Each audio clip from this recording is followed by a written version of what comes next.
Hello and welcome to my channel. Well, you may look at this and say, all right, he's going to be showing off his Joker knives again. Well, in a way, really, but I was using this, sorry for the earthquake, this knife today. See, it's a Joker Koala. This is a KoolAid dye. It's not blood. This is not blood. This is KoolAid dye. I had cherry KoolAid. All right. An unusual thing about Joker knives that I haven't seen on a lot of other different ones is a koala. All right, we know what a koala is, right? Look at this. It's a friction folder or a slip joint, right? We all know what those are. All right, look at this guy. Midlock lockback. What is it? It's a choker koala, of course. Couldn't you see? And see how they're exactly the same? No, I don't see it either. One's a flat grind, one's a saber grind, one's a lockback, and one's not. The main point is one's a lockback and one's not. So, I was using this guy, right? And what do you want to watch out when you're using a slip joint, right? It can slip. All right, so how can it slip? Well, there's lots of ways, like you could be cutting and everything, or you could be doing something like this. You're doing not necessarily a stab. What I was doing was I had a piece of leather and I was using this like an awl. All right, I was using it like an awl and I was pushing forward. Why is that band-aid on the end of my thumb? I was pushing forward real hard and it went like this. Now, two things saved me. One is that we have thumbnails. Now I keep mine short, for hand model reasons and everything else. It keeps the dirt out and everything else. But look at how much flesh you've got sticking out. So, because this thing has a kick, and like that, it cut to the fingernail as far as it could, and then stopped. There was a little bit of blood. It's not, gushing or anything else, but that's something you have to be careful with on slip joints, is if you're going to use them as an awl, even an awl on a slip joint, even when you're doing like this with an awl on a slip joint, twisting, that thing can come back on you. Now, it's an awl, so it's usually not super sharp, but it can still pinch your fingers. Now, here's another inexpensive, relatively inexpensive Joker that's in 420 and everything, but it was in horn. I like that, horn. All right, quit bouncing. Stop that. All right, now this one is in stag, and it's nice, and everything, and this is probably what I should have been using, but, the tip is really too wide for using as a leather awl. Now, here's a good one. Here's the pointer. It's got a point on it. It's got a back on it. Again in horn. This is a little bit bigger one of those, but again, it's I think they called this one a piston lock. But to me, it looks like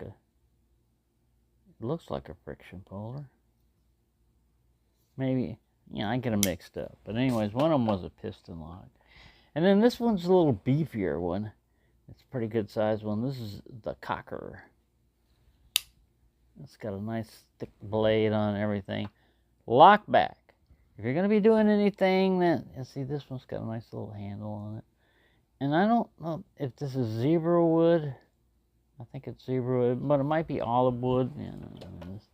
I think this one for sure is olive wood. See how this is darker and different?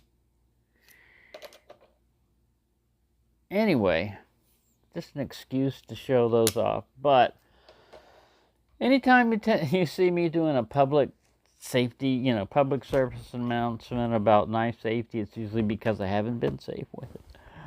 And I did something.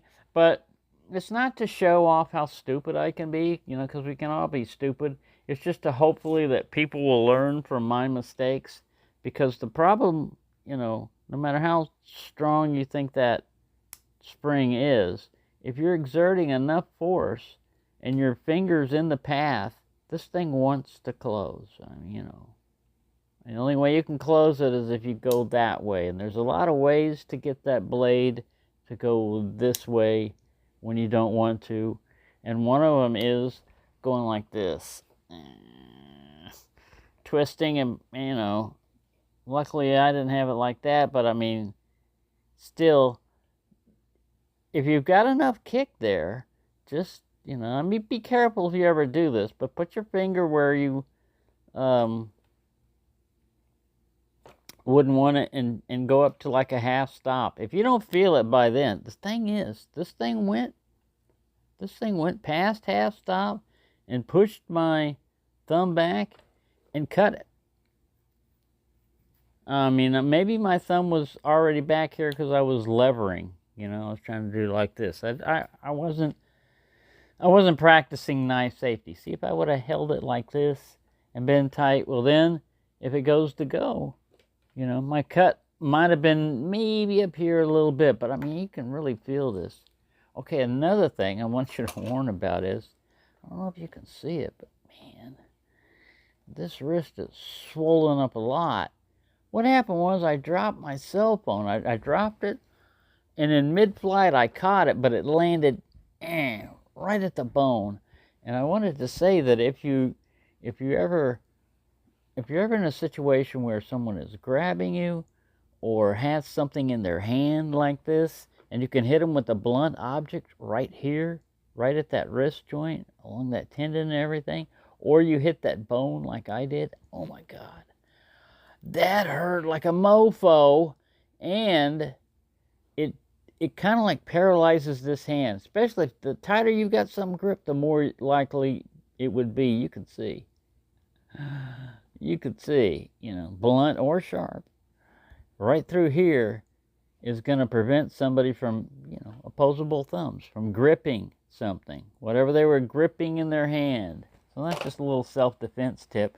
How do I know this works? Because it was used on myself. All right, so this is the way my, you know, this is your little bony wrist. You know, this is the way my wrist should look normally. It's gone down quite a bit, but it hit right there. Oh my God. All right, this reminds me of like when I was in Korea. We were practicing karate and stuff, you know, and broom handles are not easy to break. And we had a broomstick in there, and I went to do a karate chop, and I hit down here instead of up here. Oh my God. And you're trying to hit with enough force to go through it. You got to be accurate. Anyway, I don't know how I didn't break a bone or crack it, but anyway, there you go. Be careful with slip joints, because what do slip joints like to do? They like to slip. And they can slip right in there, and it almost gave me like a lizard thumb. I mean, it cut down, I'd say, about to where my other thumbnail's sticking. I think, again, I didn't hand model it and clean out that or anything. But that's why, if you've got thumbnails and everything, they could sometimes protect you. Yeah, they get in the way, but man, if I'd have had it trimmed further back, it would have gone deeper. As it is, like I said, it's not a big gusher or anything, but there you go. That's my little story. I'm sticking with it. And here's some jokers. I wasn't joking. About knife safety. Thank you for watching, and have a nice day and a safe day. You never know where your next cut's coming from. Usually for me it's from a cat, but this time it was from a knife. Thank you for watching, and have a nice day.